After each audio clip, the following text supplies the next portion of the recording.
चलो शुरू करेंगे क्लास। आज हम पढ़ने वाले हैं एरर्स और टेंस की एरर करेंगे। आज हम और क्वेश्चन कर लेते हैं और करेंगे के बाद फिर जैसा आप बताओगे। तो पहले क्वेश्चन को लेते, ये पहला क्वेश्चन कर लिया अभी कल वाली क्लास में हमने।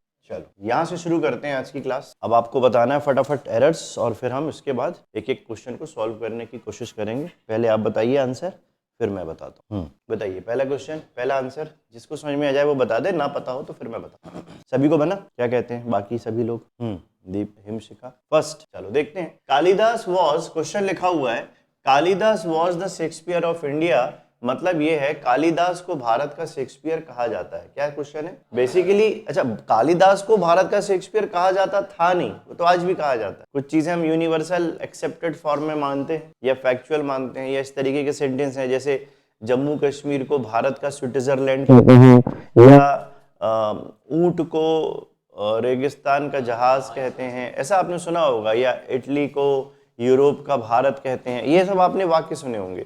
ये जो वाक्य हैं ये इसी पैटर्न पे ये वाक्य भी है कि कालिदास को भारत का शेक्सपियर कहा जाता है। अच्छा, कहा जाता था नहीं, आज भी कहा जाता है। तो ये तो यूनिवर्सल एक्सेप्टेड सेंटेंस की तरह काम कर रहा है। अब जो सेंटेंस, ये जो सेंटेंस है यूनिवर्सल एक्सेप्टेड है, और यूनिवर्सल सेंटेंस को हम हमेशा प्रेजेंट इंडेफिनिट में लेते हैं। इसलिए यहाँ पे होगा कालिदास वॉज नहीं आएगा, यहाँ पे आएगा कालिदास इज। आंसर क्या बन जाएगा? कालिदास इज। मेरी ख्याल से पहला रूल समझ में आ गया। मन हो तो आप नोट भी कर सकते हो क्वेश्चन, और नहीं तो याद रख। नेक्स्ट क्वेश्चन ले। She is weeping for hours. She is weeping for hours. Next question है हमारे पास। She is weeping for hours क्या कहते हैं? बाकी लोग क्या कह रहे हैं? Present perfect. हाँ, परफेक्ट कंटिन्यूअस में जाएगा, क्योंकि यहाँ पर क्या लिखा है? टाइम। यहाँ पे ये देखो, समझ लो, ये सेंटेंस शी इज वीपिंग लिखा हुआ है, ये कंटिन्यूअस टेंस है। कौन सा टेंस है? शी इज वीपिंग कौन सा टेंस है? कंटिन्यूअस टेंस है। और कंटिन्यूअस टेंस के साथ क्या लिख दिया? For hours. मतलब ये इसके साथ जोड़ दिया उसने टाइम। कंटिन्यूअस टेंस के साथ क्या जोड़ दिया है ना? कंटिन्यूअस टेंस के साथ क्या जोड़ा? टाइम। और कभी भी कंटिन्यूअस टेंस के साथ यदि टाइम आ जाए तो कंटिन्यूअस नहीं रह जाता, उसको बोलते हैं परफेक्ट कंटिन्यूअस। ये नियम है। टाइम जब जब आएगा सेंटेंस कंटिन्यूअस नहीं होगा बल्कि परफेक्ट कंटिन्यूअस होगा। तो शी इज वीपिंग की जगह हो जाएगा शी हैज बीन। इतना जोड़ना पड़ेगा, she has been weeping for hours. She has been weeping for hours, मतलब वो कई घंटों से रो रही है। ठीक है, चलो नेक्स्ट क्वेश्चन लेते हैं। This is the worst that you are doing. एक नेक्स्ट क्वेश्चन है, this is the worst that you are doing. देखें क्या बनाते हैं इसका आंसर। मतलब नो एरर, ए बी, ये वाले इससे में एरर। कितने लोग कहते हैं? कितने लोगों को समझ में आ रहा है यहाँ एरर है? नोबडी? कॉन्फिडेंटली बोलो सर ये है या ये है। नहीं तो फिर आंसर एग्जाम में कैसे लगाता है स्टूडेंट पता है? पहले वो सोचता है टिक लगाऊं मैं ए पे, और ए पे वो टिक लगाना चलता है, जैसे माउस उठा के ऐसे खिसकाता है ए तक, उसके बाद उसका मन अचानक चेंज होता है, वो लगा देता है बी पे, एकदम से बी पे लगा देता है, और फट से नेक्स्ट। उसको पता नहीं, ऐसा लगता है कि जितनी जल्दी निकल जाए उतना अच्छा, जबकि ऐसा नहीं होना चाहिए। अगर ए सोचा है मन में, आपने लो आत्मा कह रहा ए, तो ए पे टिक लगाओ, लेकिन न जाने क्यों ऐसा होता है ए से सीधा पहुंच जाता है। वो ऐसा नहीं होना चाहिए। डिसीजन शुड बी वन, है ना? कॉन्फिडेंटली बोलो सर ए टिक लगा लीजिए, बोलो हैं डी। हाँ, वेरी गुड। बाकी लोग क्या कहते हैं? नो एरर, बी आना चाहिए, मतलब ऐसा अनुमानित है, काफी नजदीकी मामला हो सकता है ना? देखते हैं थर्ड एम्पायर के पास। हाँ, नो एरर, नो एरर। ऐसे रहने दो, है निकल जाने तो बॉल ज्यादा अच्छी है, ये निकलने लायक बॉल है। ठीक है, एनीवेज चलो उसकी ट्रिक देखते हैं। देखो, दिस इज द वर्स्ट। यहाँ पर एक सेंटेंस हमें देखने मिल रहा है, इसके पैटर्न को समझो। यहाँ पे क्या लिखा है? This is the worst. This is the plus superlative degree है। ये वर्स्ट क्या है? बैड की। बैड एक कंपैरेटिव, बैड से बनता है कंपैरेटिव वर्ड्स, वर्ड्स से बनता है worst. This is the worst, ये एक सुपरलेटिव डिग्री है। तो कभी आपको इस तरीके का सेंटेंस मिले this is the plus superlative degree, तो इसके बाद, अच्छा ये पहली बार ऐसा हुआ जब मैंने ये किया है, तो आप देखोगे ना दिस इज द वर्स्ट के बाद आपको जनरली प्रेजेंट परफेक्ट का सेंटेंस देखने मिलेगा। क्या देखने मिलेगा? Present perfect. तो ये इसका आंसर होना चाहिए। This is the worst that you are doing की जगह हो जाएगा यू हैव डन। ये इसका आंसर है, दिस इज द वर्स्ट। तो जनरली इस रूल को, ट्रिक को याद कर लो। This is plus the plus superlative degree के बाद जनरली प्रेजेंट परफेक्ट टेंस का यूज होता है। नोट कर लीजिए, this is plus the plus superlative degree के बाद प्रेजेंट परफेक्ट टेंस का यूज होता है। ये लिखा है ना अपन ने, दिस इज ये this is plus the plus superlative degree, ये सुपरलेटिव डिग्री के बाद प्रेजेंट परफेक्ट टेंस का यूज होता है। This is plus the plus superlative degree के बाद प्रेजेंट परफेक्ट टेंस का यूज होता है। लिखा? इस क्वेश्चन को नोट कर लीजिए और आंसर भी नोट करिए, ये हमेशा एक काम आने वाला रूल है। This is the plus superlative degree के बाद नोट कर लिए सभी ने? आगे चले, चलो नेक्स्ट क्वेश्चन पे चलते हैं। Ram has been weeping for his marriage. Ram has been weeping for his marriage. D, इस वाले हिस्से में एरर है, आई डोंट नो, देखते हैं, पहले सब बता दें फिर आगे चलते हैं। डी, बी, बाकी लोग क्या, चलो देख लेते हैं। राम हैज बीन वीपिंग यानी राम रो रहा है, लंबे समय से रो रहा है, इससे ये पता चलता है। राम इज वीपिंग मतलब राम रो रहा है।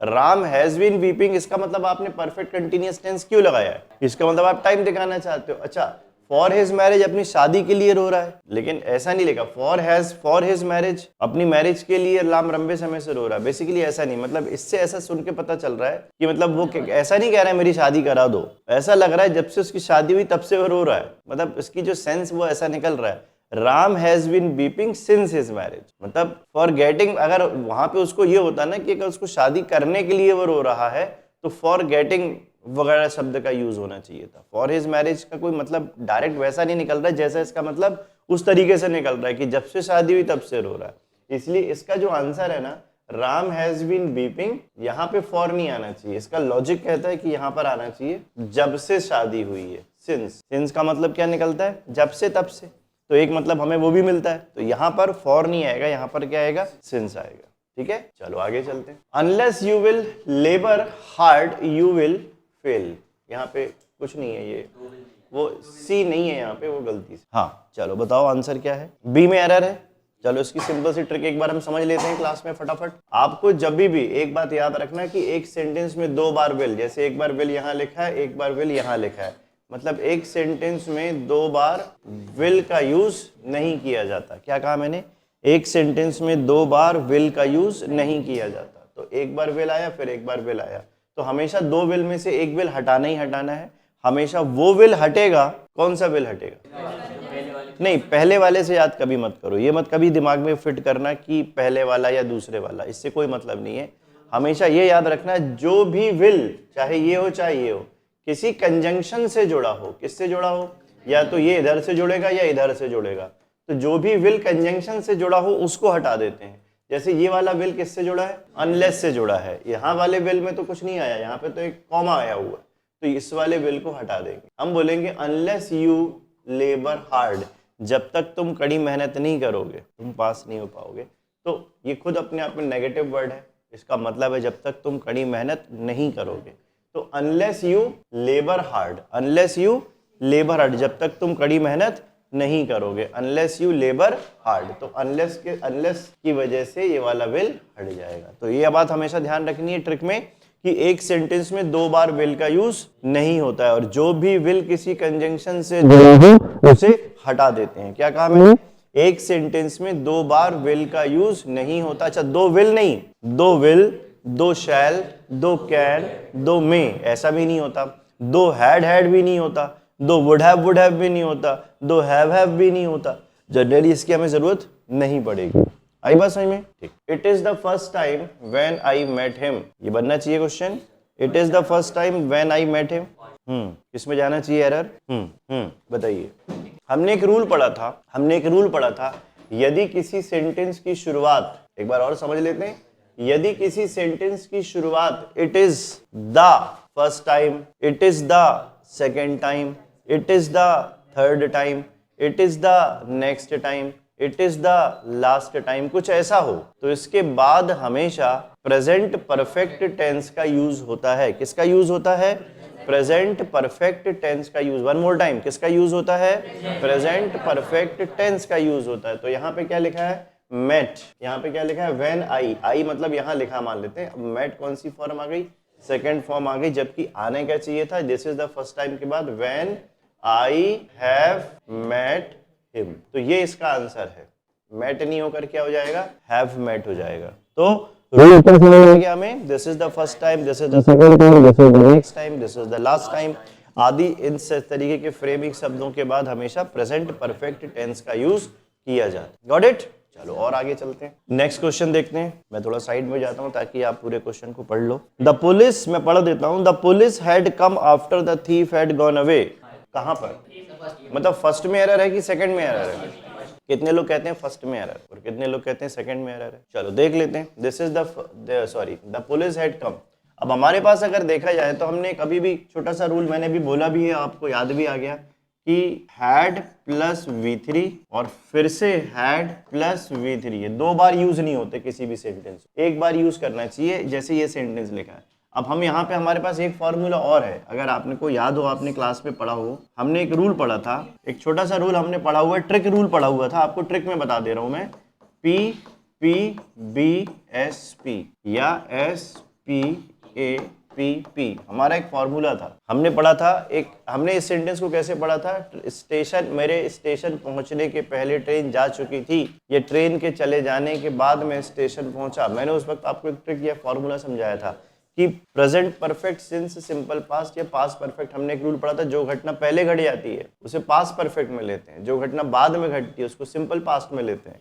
तो ये है पीपी का मतलब यहाँ पे पास्ट परफेक्ट। क्या मतलब है? Past perfect. एसपी मतलब सिंपल पास्ट, बी मतलब बिफोर, ए यानी आफ्टर, ये सिंपल पास्ट, ये पास्ट परफेक्ट है ना, ये हमारा फॉर्मूला है। अब आप इसको देखो तो हमारे पास क्या लिखा हुआ है यहाँ पे, ये वाला फॉर्मूला है। आफ्टर के पहले क्या है? Simple past.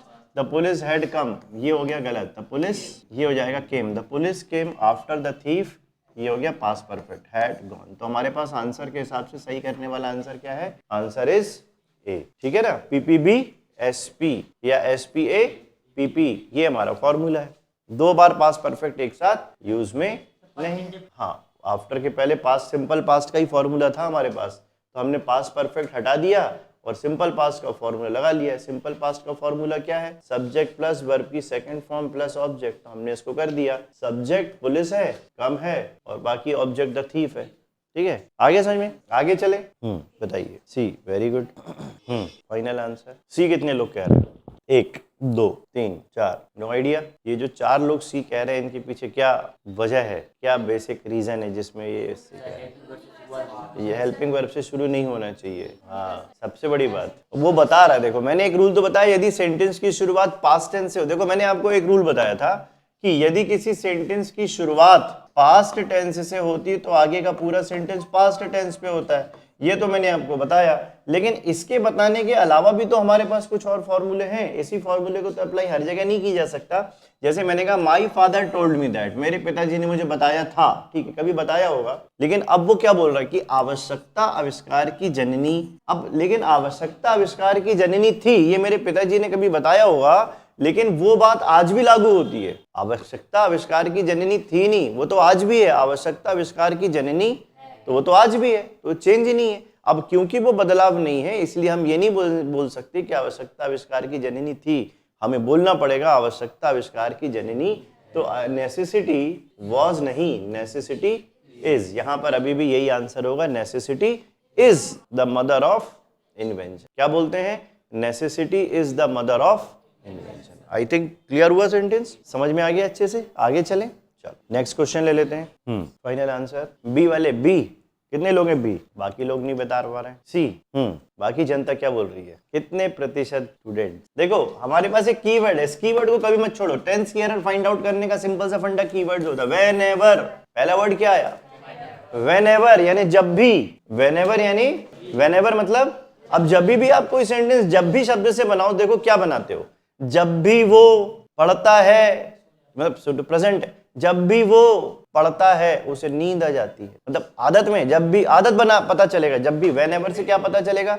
जब भी वो क्लास में आता है उसका पढ़ने में मन ही नहीं लगता है, आदत। जब भी उसके पिताजी उसके भाई को पीटते हैं, छोटा वाला अपने आप ही रोने लगता है, आदत। पता लगा अपना नंबर आएगा ही आएगा थोड़ी देर में, तो वो हैबिट है, उसको पता ही है कि नंबर आएगा ही आएगा। इससे अच्छा पहली रो दो, बात ही खत्म हो जाने वाली है, ठीक है। तो हैबिट है। तो व्हेनेवर, अब वो बोल रहा है जब भी वो लिखती है वो गलतियां करती है, आदत। जब भी वो लिखती है वो गलतियां, व्हेनेवर शी, जब भी वो लिख रही है गलतियां करती है, ऐसा थोड़ी ना बोलेंगे। जब भी वो लिख रही है वो गलतियां, नहीं, गलत। जब भी वो लिखती है वो गलतियां करती है, ये उसकी आदत है। तो whenever she is writing नहीं होगा, क्या होगा? whenever she writes हो जाएगा, क्या हो जाएगा? whenever she writes, जब भी वो लिखती है, whenever she writes आदत है, तो इसलिए प्रेजेंट कंटीन्यूअस टेंस की यूज हमें यहाँ पे आवश्यकता नहीं है। ठीक है, प्रेजेंट इंडेफिनिट आदत प्रेजेंट इंडेफिनिट से पता चलती है ना। लिखा भी है कीवर्ड में, तुमने कॉपी में मैंने लिखवाया है। चलो नेक्स्ट क्वेश्चन देखो। हाँ, फाइनल आंसर डी। कितने लोग हैं डी वाले? सभी लोग हैं क्या, कि कुछ लोग नहीं है? कितने लोग नहीं है? अच्छा ये बताओ। चलो देखो, इस क्वेश्चन का आंसर तो अगर आपको कुछ नहीं भी पता हो तो भी ढूंढ लोगे। इस क्वेश्चन का आंसर तो दूसरे तरीके से भी निकाला जा सकता है, उसका बहुत सिंपल सा ट्रिक भी है। ट्रिक क्या है? मतलब सिंपल टेंस के रूल है, हैज, हैव, हैड, विल या शैल। हैव के बाद हमेशा वर्ब की थर्ड फॉर्म आती है, ये तो हमेशा रटी हुई बात है, अपन को कुछ ऐसा नया नहीं है। Has, have, had, will have, shall have के साथ हमेशा वर्ब की कौन सी फॉर्म आती है? यहाँ क्या लिखा है? यहाँ क्या लिखा है? हैड के साथ वेंट लिख दिया। वेंट कौन सी फॉर्म है? गो की सेकेंड फॉर्म। तो ये वैसे ही गलत हो गया। यहाँ पे होना क्या चाहिए था?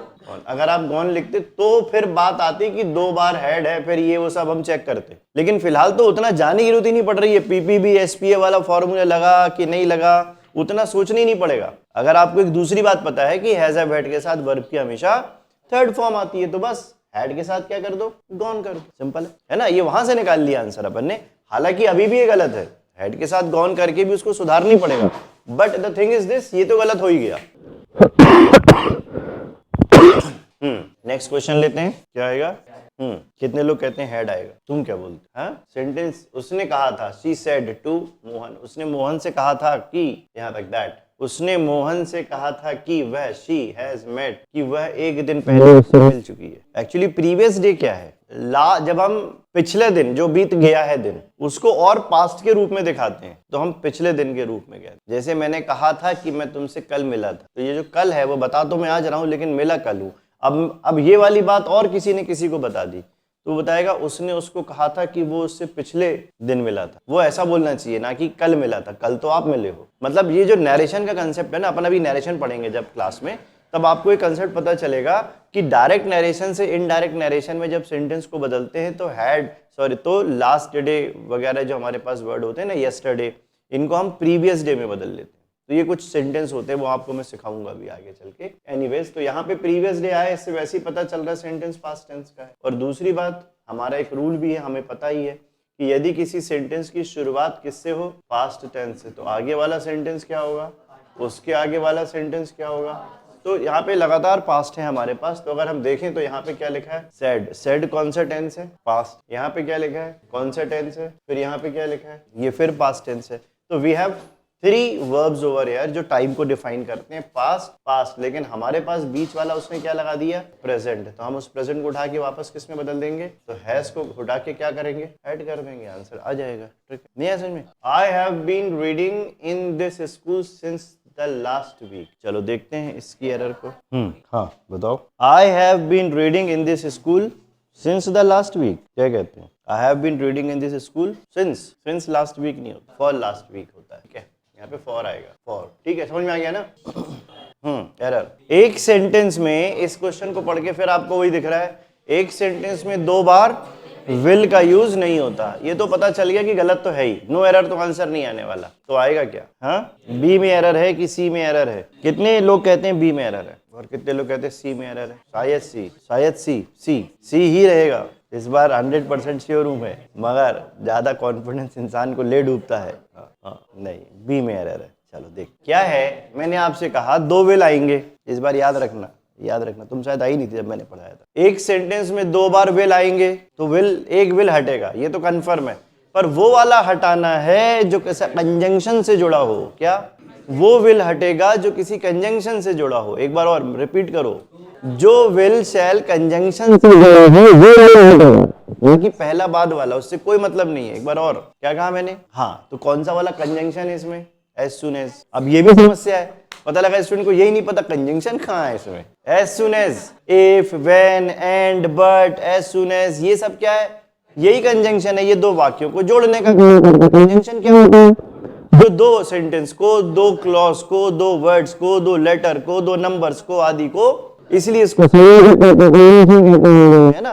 तो यहाँ पे एज सुन एज आ गया। अब एज सुन एज से वाला विल जोड़ा है, तो क्या करेंगे? ये वाले विल को हटा देंगे, बस हटा रहे हैं और कुछ नहीं करना है। As soon as I reach, इतना हो जाएगा। जैसे ही भोपाल पहुंचूंगा मैं तुम्हें बता दूंगा, इसका मतलब यही है, लेकिन विल का मीनिंग नहीं आएगा। ठीक है, चलो आगे चलते हैं। He is feeling that he will get good marks। क्या क्वेश्चन है? He is feeling that he will get good marks। Be be be be कैसे सबने बोल दिया तो मैं भी मान लूं, ऐसा कुछ है कि हाँ हाँ क्या जरूरी है? शीट सॉल्व मतलब हाँ हाँ वो बनेगा, वो उससे याद रिकॉल बढ़ता है ना भाई। प्रैक्टिस का मतलब ही कुछ नहीं होता। प्रैक्टिस का मतलब है किसी काम को बार बार करके हमारे दिमाग को हम सीजन कर लेते हैं, कंडीशन कर देते हैं कि वो चीज वैसी ही होती है। जैसे मैंने उस दिन बताया था ना, जब हम किसी को मिठाई खिलाते हैं तो हमारा मुंह अपने आप खुलता है। आप किसी को मिठाई खिला के देखो, अपना मुंह क्यों खुलता है? क्योंकि अपने दिमाग की वायरिंग इतने बचपन से ऐसी हो चुकी है कि जैसे अपन ने ऐसे ऐसे कौर बनाया और अपन ने अपने मुंह में ऐसे डाला तो मुंह खुलता ही है।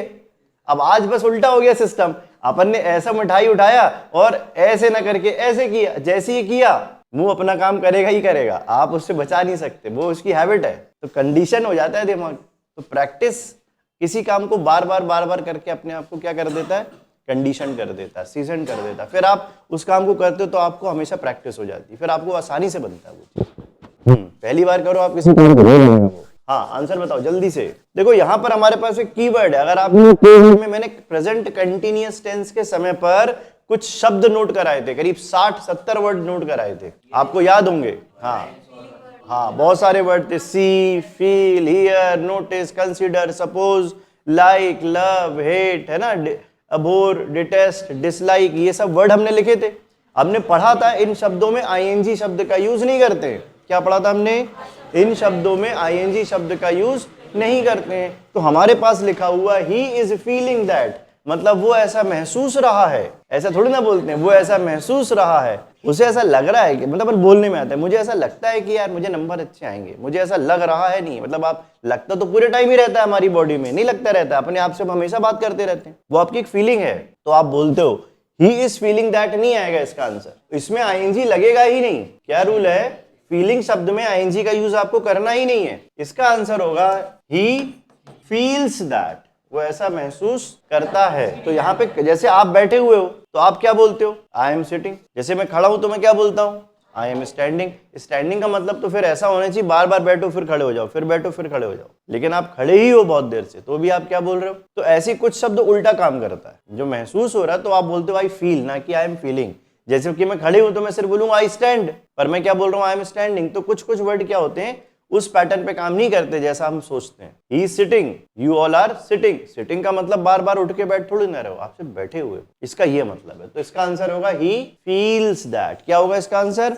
He feels that. He is feeling नहीं होगा, ये एरर है। हाँ, ये शब्द को प्रेजेंट इंडेफिनिट में ही यूज करते हैं। आई am not finishing my work yet. I am not finishing my work yet. बहुत इजी क्वेश्चन है, फट से बनना चाहिए। देखो हमने एक छोटा सा रूल और पढ़ा हुआ था, यदि किसी सेंटेंस के लास्ट में, यदि किसी सेंटेंस के अंत में, यदि किसी सेंटेंस के लास्ट में क्या येट आता हो। आपने एक सेंटेंस पढ़ा, पढ़ते पढ़ते पढ़ते पढ़ते आखिरी में क्या लिखा हुआ है? येट। क्या लिखा है? तो येट के ठीक पहले वाला सेंटेंस, एक बार और, येट के ठीक पहले वाला सेंटेंस प्रेजेंट परफेक्ट टेंस का नेगेटिव होता है। ये रूल है। यदि किसी सेंटेंस के लास्ट में येट लगा होता है तो उसके ठीक पहले क्या आता है? प्रेजेंट परफेक्ट टेंस का नेगेटिव होता है। एक बार और, यदि किसी सेंटेंस के लास्ट में येट आता है तो उसके ठीक पहले वाला सेंटेंस प्रेजेंट परफेक्ट टेंस का नेगेटिव होता है। जैसे मैंने अभी तक खाना नहीं खाया है तो मैं बोलूंगा I have not eaten food yet. क्या बोलूंगा मैं? I have not eaten food yet. या मैंने अभी तक उससे बात नहीं की है, I have not talked to him yet. मैं अभी तक क्लास नहीं पहुंचा हूं, I have not reached class yet. तो इस तरीके से सेंटेंस ये है, वो भी बोल रहा है मैंने अभी तक काम खत्म नहीं कर पाया हूं, तो आई एम नॉट फिनिशिंग का यूज नहीं होगा इसमें। I have not finished my work yet, ये इसका आंसर है। आगे समझ में? Ram and Shyam are learning English for 2 hours. Ram और श्याम 2 घंटे से अंग्रेजी सीख रहे हैं। राम और श्याम 2 घंटे से इंग्लिश सीख रहे हैं। क्या कहते हैं?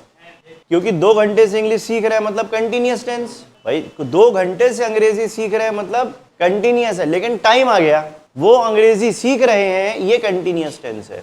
पर वो 2 घंटे से अंग्रेजी सीख रहे हैं। इसमें टाइम प्लस कंटिन्यूअस है, तो ये बन जाएगा परफेक्ट कंटिन्यूअस। क्या बनेगा? परफेक्ट। तो इसका आंसर बनेगा राम एंड श्याम, इसका आंसर बनेगा Ram and Shyam have been, are हटा दो, have been learning English. Ram and Shyam have been learning English, ये इसका करेक्ट आंसर। क्लियर हुआ सेंटेंस? Any doubt till? अभी तक तो कुछ नहीं, आगे चले। He has not completed his work last night. बताओ फाइनल आंसर, फाइनल आंसर। मतलब ए में या बी में नहीं तो डी में तो है ही, ऐसा नहीं है। ए में भी है, डी में भी है, ए और बी दोनों में एरर है।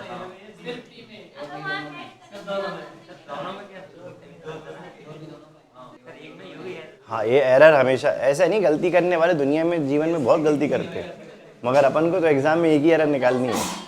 हाँ, क्या करेंगे?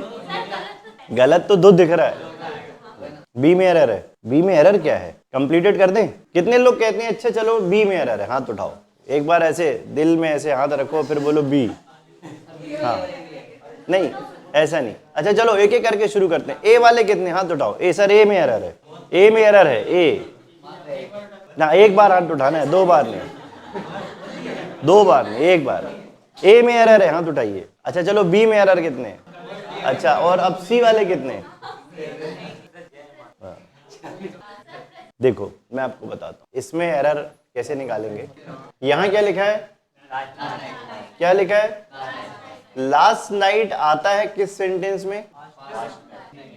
पास्ट इंडेफिनिट में आता है। पास्ट इंडेफिनिट कैसे लिखते हैं? Subject plus V2 plus object. अगर इसका नेगेटिव बनाना हो तो कैसे बनाएंगे? Subject plus did plus not plus V1 plus last night. ये हो गया हमारा पूरा पूरा फ्रेम। अब यहाँ V1 है हमारे पास क्या? हाँ है। लास्ट नाइट है क्या? हाँ है। तो हम क्या करेंगे? हैज हटा के डिड कर देंगे, बस ये हो गया आंसर। भाई जो फॉर्मूला है, हम तो फॉर्मूले पे चल रहे हैं ना, आपके हिसाब से थोड़ी ना चल रहे हैं।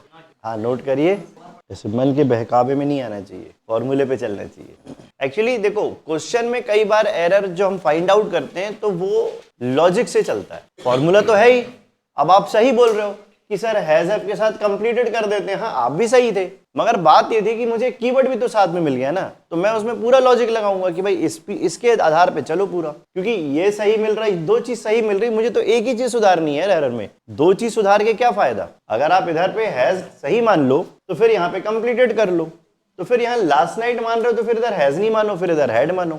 अगर आपको इतनी लास्ट नाइट से मतलब है पास्ट टेंस का है तो फिर इधर हैड भी तो आता, लेकिन ऐसा होता नहीं क्योंकि लास्ट नाइट का यूज जनरली हम किस में करते हैं? तो हमारे पास फॉर्मूला था, वो याद नहीं था। नहीं फॉर्मूला तो याद रहा होगा, लेकिन हाँ भाई स्पोकन इंग्लिश और इंग्लिश ग्रामर में कोई ऐसा फर्क नहीं है। स्पोकन की प्रॉब्लम ये है कि स्टूडेंट को फॉर्मूला सब पता रहता है, वो बोल नहीं पाता क्योंकि वो बोलने की प्रैक्टिस नहीं करता। इस वाली क्लास में हम ग्रामर को पढ़ रहे हैं तो हम लिखने की प्रैक्टिस कर रहे हैं, एरर ढूंढने की। तो यहाँ पर भी वही प्रॉब्लम है, यहाँ पर भी दिमाग को सही करना पड़ रहा है और वहां बोलने के लिए सही करवाना पड़ रहा है, लेकिन बात तो एक ही है, घुमा फिरा के रूल तो हटता नहीं। चलो आगे चले। I have come to know that your father has died last night. I have come to know that your father has died. हाँ बताओ। हाँ क्या है फाइनल आंसर? मतलब ए में एरर है। कितने लोग कहते हैं ए में एरर है? 4 5 6। बाकी बी वाले कितने? सी वाले कितने? सी मतलब पक्का सी में एरर है। कैसे मतलब तुम्हें कैसे लग रहा है कि सी में एरर आएगी? चलो देखते हैं। चलो अच्छा है क्वेश्चन, बहुत बढ़िया क्वेश्चन है और इसका जो आंसर है वो सी ही है और हैज ही हटेगा और V2 हो जाएगा। यही है इसका आंसर, सी है, वो सही है। प्रेजेंट के बाद पास नहीं। एक्चुअली क्या है, एक व्यक्ति है जो यहाँ पे प्रेजेंट टेंस पे अभी किसी से मिला है, वो बात बता रहा है यार मुझे ऐसा पता चला है, उसको अभी पता चला है, लेकिन घटना जो है वो कल रात घटी है।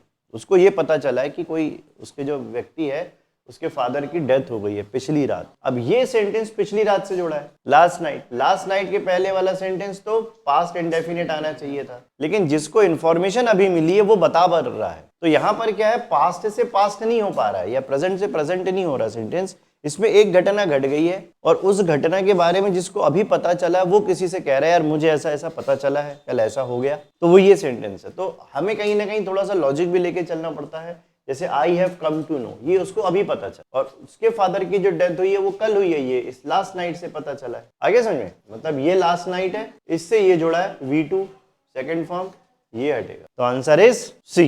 कहती है, से प्रेजेंट टेंस है ना, से और सेज, सी सेज, वह कहती है, उसने कहा कि। हमें तो एक कंसेप्ट समझ में आ रहा है कि 2 बार विल दिख रहा है, क्या हो रहा है, तो एक विल हटेगा। अब समझना ये है कि हटाओगे कौन सा। दैट्स एनी कंजंक्शन, ये लिखा है इन केस इट विल, क्या है, इन केस, इसकी वजह से, इन केस इट रेन्स, ऐसा होगा। इसका आंसर बनेगा इन केस इट रेन्स। उसने मुझे कहा कि तुम अम्ब्रेला ले जाओ, उसने मुझे कहा कि तुम छाता ले जाओ, कहीं ऐसा ना हो बारिश हो। नहीं, इन केस इट रेन, वो कंजंक्शन तो गलती से लिखा, in case it will rain, कोई बात बता देते। हालांकि उससे दिक्कत नहीं आ रही है वो एरर में, अगर पंक्चुएशन मानेंगे तो एरर है, लेकिन अभी पंक्चुएशन अवॉइड कर लेते हैं। In case it rain, sentence ये है, और रेन भी नहीं होगा, इन केस इट, क्योंकि इट के साथ वर्ब हमेशा सिंगुलर लगती है, तो इट रेन्स हो जाएगा। It is high time, it is great time, it is the time, इनके साथ कौन सी टेंस लगती है, कौन सा tense, past indefinite tense. It is time, it is high time, it is great time के बाद हमेशा पास्ट इंडेफिनिट टेंस लगता है, तो इसके बाद हमेशा पास्ट इंडेफिनिट टेंस लगेगा। तो यू आर स्टार्टिंग की जगह होगा यू स्टार्टेड, क्या हो जाएगा, यू स्टार्टेड। ये हो गया हमारा आंसर। आगे समझ में बनना चाहिए फटाफट। एक सेंटेंस में दो बार वुड हैव का यूज, एक बार वुड हैव है, यहाँ पे 2 बार वुड हैव है, 2 बार वुड हैव आ गया, मतलब सेंटेंस गलत। अब क्या करोगे, इफ के साथ कभी भी वुड हैव का यूज नहीं करते, इसे हटा दो, इधर पे क्या कर दो, हो गया। Since I meet Dinesh last Saturday, he has been contacting me every day over phone. जब से मैं दिनेश से पिछले सैटरडे मिला हूं, तब से वो मुझे हर दिन फोन पर कॉन्टेक्ट करता। बताओ, एरर तो एरर है, कुछ भी आ सकती है। चेंज हो जाएगा, अच्छा चेंज हो गया। अरे ये इधर कैसे, ये कैसे आ गया, अच्छा वो टच हो गया होगा हाथ मेरा पीछे। हाँ, सिंस आई मीट, देखो हमारे पास फॉर्मूला भी है, हमारे पास एक फॉर्मूला था जब से तब से, जब से मैं मिला हूं तब से रोज फोन करता है मुझे वो। इसका फॉर्मूला है present perfect plus since plus past indefinite, ये फॉर्मूला है हमारे पास, यही है ना। अब उसने लिखने वाले ने यहाँ से शुरू किया है, ऐसा पूरा लिखा पहले उसने, और फिर इतने हिस्से को उठाया और इस हिस्से को उठा के उसने यहाँ पे ले लिया प्रेजेंट परफेक्ट, और यहाँ से उसने उसको हटा दिया। ये हो गया हमारा एक वही फॉर्मूले का ऑपरेशन। कोई बात नहीं, वो उसको सेंटेंस को बोल रहा है, बना सकते हैं, वो चेंज हो सकता है, उससे दिक्कत नहीं आएगी। लेकिन यहाँ पे हो जाएगा सिंस आई मेट, मतलब एग्जैक्ट फॉर्मूला कभी कभी चेंज कर सकते हैं, बट जनरली वो बता तो घटना के बारे में रहा ही है, इसलिए सिंस आई मेट, जब से मैं मिला हूं तब से तो वो रोज ही कांटेक्ट कर रहा है, तो बोल सकते हैं। No sooner did he give a whistle, no sooner did he give a whistle then we all start running in that direction. जैसे ही उसने विसिल मारी, हम सब उस दिशा में दौड़ने लग गए या दौड़ने लगे। जैसे ही उसने विसिल मारी, हम सब, देखो अभी की बात नहीं, बात तो पुरानी हो रही है। No sooner did he give a whistle, जैसे ही उसने विसिल, नो सूनर का मतलब क्या है, नो सूनर ही एक रूप है एज सुन एज का, यानी as soon as positive degree का सेंटेंस है। जब हम इसको कंपैरेटिव डिग्री में बदलते हैं तो यही नो सूनर में बदल जाता है, तो एज सुन एज को ही नो सूनर कहा जाता है। No sooner did he give a whistle, जैसी वो विसिल उसने मारी, we all started, second form हो जाएगी क्योंकि ये पास्ट टेंस का। आया समझ में। He is in good health because he was walking in the morning before the sun comes out, उसकी हेल्थ अच्छी है क्योंकि, हाँ फाइनल आंसर ये बनना चाहिए। रनिंग जेरेंड है, नाउन की तरह, रनिंग एनी एक्शन, मतलब वो नाउन है, दौड़ना क्रिया है लेकिन वो एक एक्टिविटी दिखा रहा है। स्टार्टेड, हाँ जैसे हम हिंदी का कोई सेंटेंस बोलते हैं, जैसे वो रोने लगा, मुझे हिंदी में मैंने सुना, मैंने कहा वो रोने लगा, तो इंग्लिश में कैसे बोलेंगे, ही स्टार्टेड वीपिंग, वो हंसने लगा, ही स्टार्टेड लाफिंग, वो जाने लगा, ही स्टार्टेड गोइंग, वो मुझसे लड़ने लगा, ही स्टार्टेड फाइटिंग, वो मुझसे बहस करने लगा, ही स्टार्टेड क्वेरलिंग और आर्गुइंग, वो बोलने लगा, ही स्टार्टेड टॉकिंग या बात करने लगा, वो मुझे बताने लगा, ही स्टार्टेड टेलिंग। यहाँ पे स्टार्टेड प्लस आईएनजी का फॉर्म। क्या है, चलो इस वाले रूल को देखते हैं। ही इज इन गुड हेल्थ, उसकी हेल्थ अच्छी है क्योंकि ही वॉज वॉकिंग, नहीं वो तो हैबिट है, उसकी हेल्थ अच्छी क्योंकि रोज वो सूरज उगने के पहले ही रोज टहलता है, आदत है, और आदत कंटिन्यूअस में नहीं होती, इंडेफिनिट में होती है। तो he is in good health because he walks in the morning. He was walking नहीं, ही वॉक्स, क्योंकि प्रेजेंट पे सेंटेंस है, प्रेजेंट में सेंटेंस है, इसलिए क्या होगा, ही वॉक्स। While he was crossing the road, a bus run over him, therefore he died at once। ठीक है, ये अपलोड हो जाएगा यूट्यूब पे आज, है ना, देख लेना। While he was crossing the road, a bus run over। जब वो रोड क्रॉस कर रहा था, जब वो रोड क्रॉस कर रहा था, एक बस उसके ऊपर से निकल गई, मतलब बस ने उसे कुचल दिया, एक प्रकार से बस उसके ऊपर से निकल गई और वो तुरंत ही उसकी मृत्यु हो गई, तुरंत ही उसकी मृत्यु हो गई।